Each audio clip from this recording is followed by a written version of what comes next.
you've ever asked yourself, how can I get the swing and the golf game that I've always imagined without trying every tip, every training aid, watching every video after video on social media, then this podcast is for you.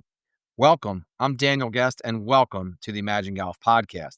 Today's episode is brought to you by Imagine Golf and PXG. Hey, everyone. Welcome back to the Imagine Golf podcast. I'm Daniel Guest, top 100 coach and PXG staff pro. I think I'm probably one of the only instructors out there that guarantees you golf better or your lessons are free. So you got nothing to lose by taking a lesson with myself or anyone on our staff. But hey, listen, this is championship week here in the Northeast. I live, as you know, right outside of Philadelphia, and the PGA Championship is in town. Today is Tuesday, the May 12th. And man, everybody, it is officially, everyone is in major championship week, right? It tees off. I mean, if the rounds, practice rounds are all week, Sunday, Monday, and Tuesday and Wednesday. And then Thursday, the actual tournament starts off. I think there's a huge field this year, 154 people, I think, including like 20 staff pro or 20, staff pros, I guess you'd call them, right? It's at the legendary Aronimink Golf Club in Newtown Square. It's a special place for me. In my teen years, I dated a girl back then. She wasn't a woman. And her parents and her step-parents were both members there. So I had a rich history of playing golf there and hanging out there for a long time. So it's an amazing course. If you're planning on sitting on your couch this weekend, your favorite beverage in hand, and you're watching these guys play, and then you're heading off to your foursome, your Saturday or Sunday foursome, or your early week foursome, and you're trying to copy right what you saw on TV.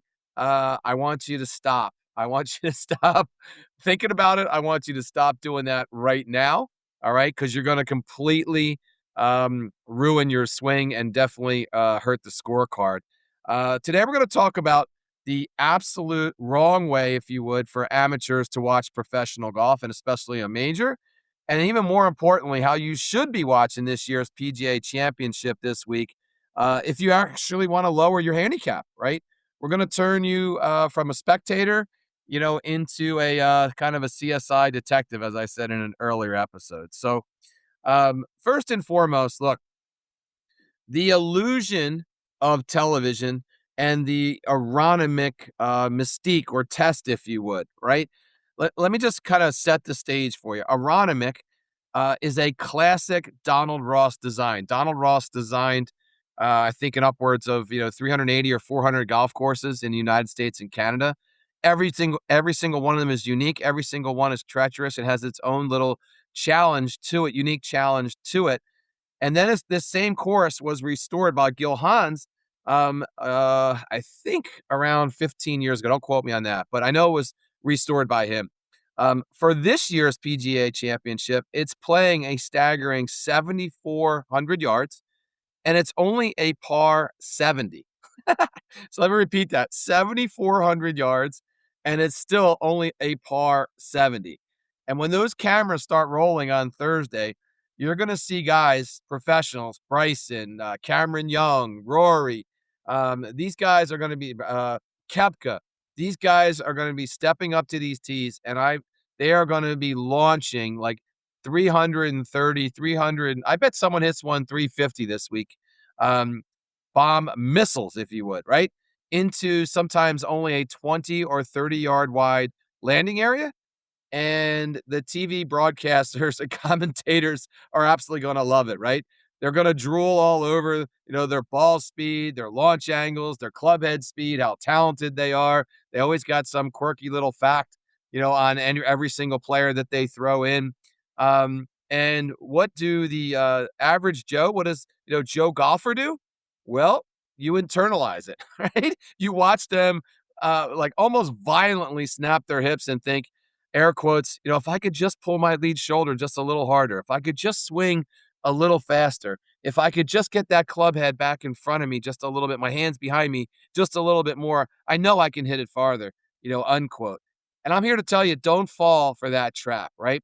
You are watching elite, athletic, I would call them outliners, who hit thousands of balls a week, spend hours in the gym with these amazing trainers, physios, massage therapists, swing coaches, golf coaches, short game coaches, driving coaches.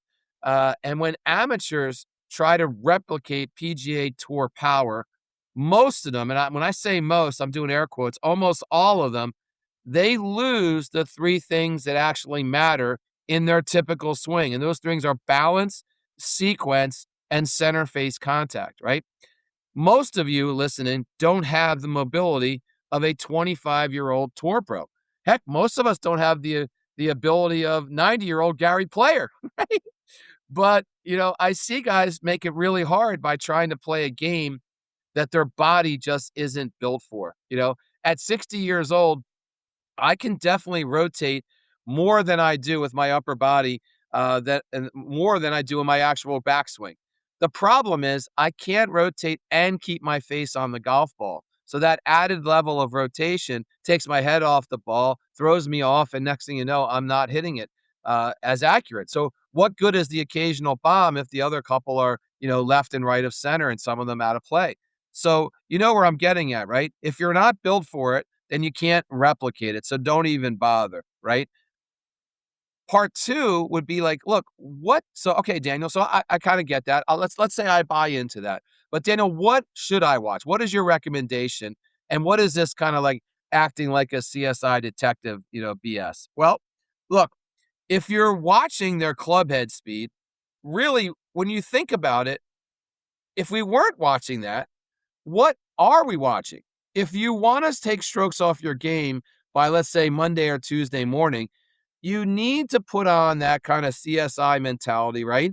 And here are at least three things that I want you to meticulously watch this weekend, right? The first is the pre-shot routine these guys always go through. I used to have a coach that would say the bubble of certainty. You have to be in this bubble of certainty, right? You know what I'm talking about before I even talk about it, man. Amateurs step up for the ball, up to the ball. They take a look at the pin, right? Some of you freeze over the ball for 5, 6, 7, 8, 9, 10 seconds. You're thinking about, you got 2 or 3 or 5 swing thoughts in your head. You're thinking about your elbow. You're thinking about, I don't want to swing to my left anymore, right? Am I creating any club lag? You got all these different thoughts in your head. And the pros, they do not do this, right? If you watch people like a Matt Fitzpatrick or a Scotty Scheffler this week, I challenge you to pull out the stopwatch on your phone, that little feature on your phone, and time their routines from the moment they pull a club out of the bag to the moment of impact. And it won't matter if it's Thursday morning with no pressure on them or in the heat of the moment Sunday afternoon standing on the 17th or 18th tee with the Wanamaker trophy on the line. That routine will be identical, not only in its procedures, but it will be identical in its timing, right? I've done it before, right? I've had coaches tell us to do it before, and it will blow you away, right? Some of these guys are down to like the second, right? They are not a second more. So there's a lot to be learned there, right? Why? Well, because the psychology of certainty eliminates doubt. Let me repeat that.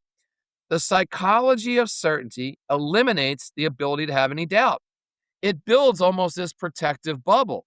And we talk about this all the time at Imagine Golf, right? A consistent pre-shot routine is by far the easiest zero swing change to drop 2 or 3 shots around, period. I want you to watch how they build their stance, right? Tiger, I mean, he's not going to be there, obviously, but watching him build a stance was amazing because almost every shot, the stance seemed to be different, and he was still in the same rhythm and same mental capacity all the time. When they take their practice swings and how quickly they pull the trigger on the ball once they address the ball is just mind-boggling, right? It is so in tempo, it is so in rhythm, and they all seem so calm, cool, and collected when you know dang well they are not, right? So that's the number one thing I want you to watch. Number two is an easy segue into this, which is tempo and transition. Don't watch how fast the club is moving at impact. Watch how it moves at the top of the swing, that transition, if you would. When you watch the pros at Aronimink this weekend trying to navigate, let's say, I think there's a 215 yard par three on the card. Take a look at their rhythm, right? Even the fastest swingers, right, have a very distinct, patient, almost pause at the top of their swing. Heck, look at Cam Young, for God's sake. He almost stops. Colin Morikawa, almost stops, right? So they all have this move that lets the club drop into the proverbial slot, if you would. Amateurs, we rush to the top, right? And pros gather to the top. And watch that rhythm, not the speed, right? Watch how, some of these guys are swinging plus 120 miles an hour, and it'll look like, it's your average, weekend hacker out there. The illusion of being nice and smooth and slow when in reality they're swinging at 120 miles an hour, right? And then the last thing I want you, number 3, to watch is their course management, right? Hey, Daniel here. Look, let's be honest. We all have that one golfer one or two golfer in our lives who is one bad round away from throwing a club, snapping a shaft, or even worse than yet, buying new clubs for a bad golf game. Or maybe even that golfer is you. This holiday season, stop guessing and start getting better. Right now at Imagine Golf, we're offering up to 20% off all golf lessons and gift cards through the end of the year. Whether it's a single tune-up or a full season transformation, give the gift of lower scores and more fun on the course this year. Because at the end of the day, a better swing lasts way longer and a better game than just a box of balls. Visit ImagineGolf.com today and grab your gift cards and save. Imagine Golf, because golf just doesn't have to be that hard. And the actual, and I'm doing air quotes, the misses they make. Aronimink is known for huge greens. Some of them, I think their average green I read the other day is almost 8,500 square feet. But Donald Ross protected these with over 180 devastating bunkers and brutal false fronts, right? So these are not just the turtle shell type of greens that he had at Pinehurst. These have giant bunkers, right, all around the sides and in front of them, and false fronts that sometimes can drop a ball like 25 yards back if you don't land it appropriately, right? So we did a previous podcast where we talked about where amateurs play what I called, air quotes again, like driving range golf, right? Where you shoot the pin with your laser, you look at your watch, and it's whatever the number is, 150. You grab your 150 club based on the raw yardage, and you swing away, and you aim at that flag almost every time. And we know what happens, right? Most people are short. 80% of you are coming up short, and we asked you to start shooting the back of the green. But watch this weekend. This course is so treacherous. If you have an opportunity to listen, if the television cameras get close enough, and we can listen to their caddies, and sometimes that's pretty cool, right? But I guarantee you, they are not aiming at these tuck pins, and they will absolutely be tucked all weekend long. They're aiming 15 feet left, 10 feet right of the hole, because they know that if they miss, and they will miss under this pressure, that they want to be in the middle of this green, leaving, an uphill, putt, that they can get up and down with, right? Watch how they accept a bogey and then get out of that hole, if you would, and get into position, if you would, of trying to hit the next shot instead of this miracle hero shot through the trees, right? Or around a tree or something. That leads them into a double or even a triple. So watch how they absolutely, most of them anyway, will play the percentages and stick clear of these hero shots, right? Because there's no such thing as a hero shot at Aronimink, right? It's going to be very, very, very difficult, even for these guys that are uber talented. Okay, so those are the 3 things that I want you to look for. The last thing that I want you to do is take a look at your equipment, right? Think about the equipment like in equipment first, preparation, and just your overall bag in general, right? And what I mean by that, let's bring it back to your game. You're going to see players spinning wedges back 10 feet. You're going to see players hit amazing shots out of, 4-inch, 5-inch rough, perfectly gapping their irons, it's just amazing. Again, back to what I said about 10 minutes ago, these guys are the uber talented, the 0.1 of 1% of all athletes, right? But you cannot, you being the amateur, you cannot play strategic golf even remotely close to these guys on your local muni if you don't actually know what your clubs do, right? And let me tell you, man, I've given thousands, and I'll give my 40,000th lesson probably at the end of June this year. And I still see it every day, right? People have a 20 plus yard gap between their wedges, or their 5-iron and their 4 hybrid travel the exact same distances, or they have 3 clubs in the bag that are within 5 yards of each other, right? You're basically playing then with way less clubs, right? Or even worse than that, you're playing with a bag full of guesswork. So before you go out and play next, right? I want you to do what we call the 7-minute bag audit. We talk about it all the time. Get on a launch monitor. It doesn't have to be an expensive launch monitor. We love TrackMan and Foresight, but get on any of these launch monitors, right? Find your, and by the way, just hit a couple shots. You don't have to spend a ton of time on this. Hit a couple shots and find your true median carry distances. If you got 30 minutes, that would be great. But even if you only had a couple minutes to hit a couple different clubs, you would realize what your actual carry distances are, not how far the ball's rolling out, and not how far you absolutely pured your 7-iron downhill, downwind, 3.5 years ago. All right.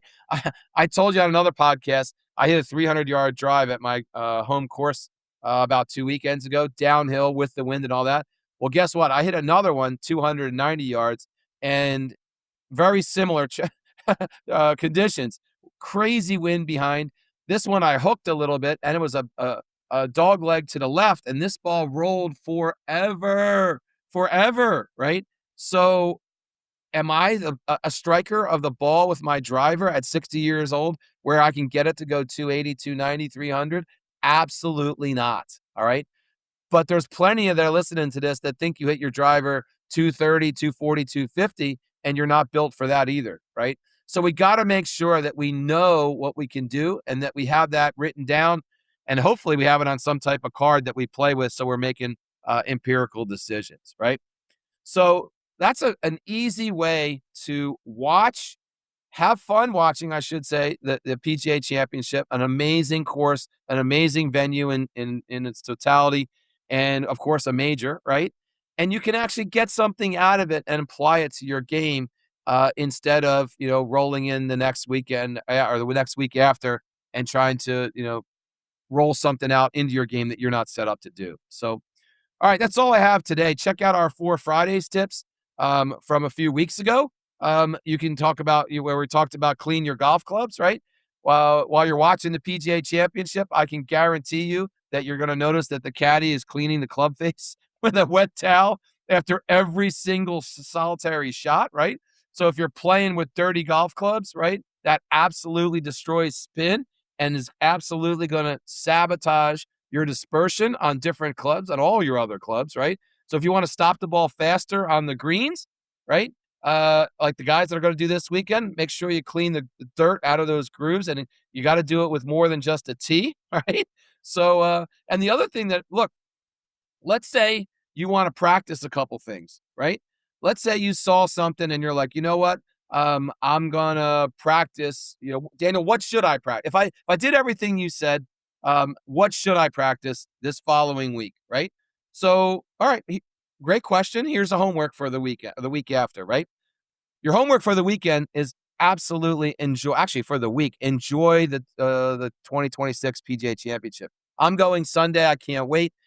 If you can get there, absolutely get there any way you can, but enjoy it. Enjoy the pageantry, the history, just the course itself is absolutely gorgeous. I never want to say any course rivals the Masters, but this course definitely rivals any in the Northeast, and I would argue almost any in the country.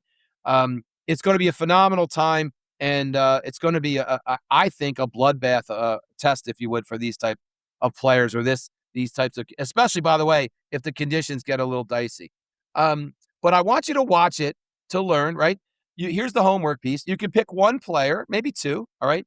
But I think it's easier to pick one whose rhythm you like, right?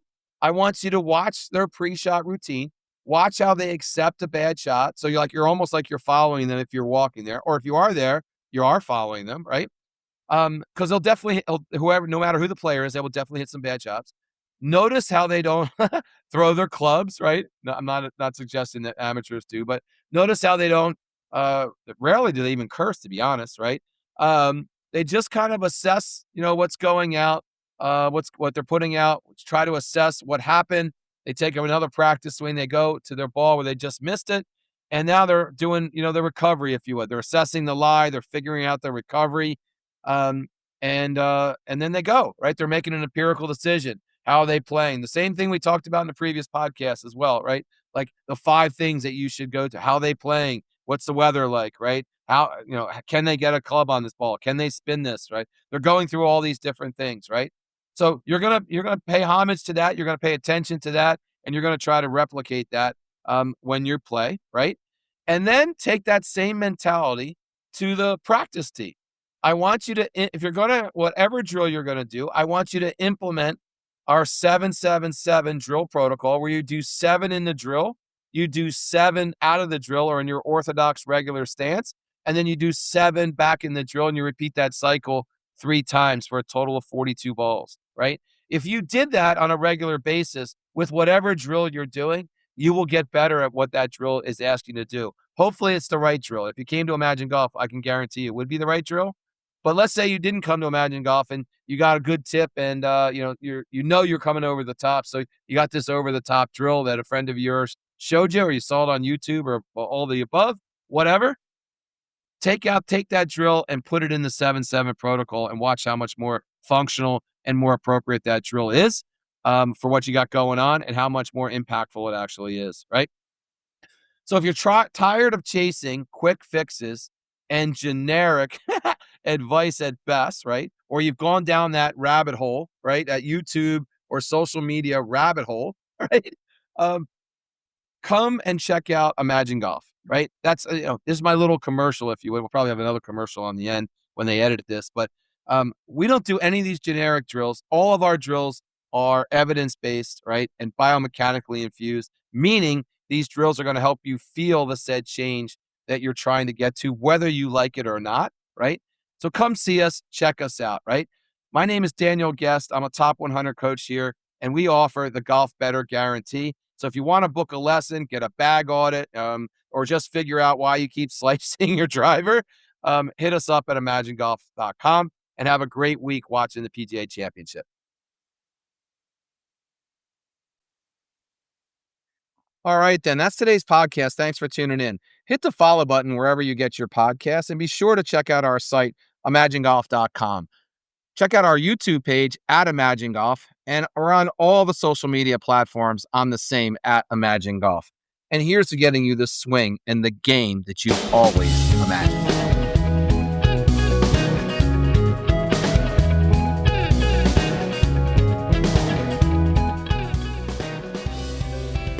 You've heard all the golf tips. You've watched a million golf videos on keep your head down, turn your hips, check your grip pressure, you're swinging too fast, and frankly, it's overwhelming and just flat out noisy.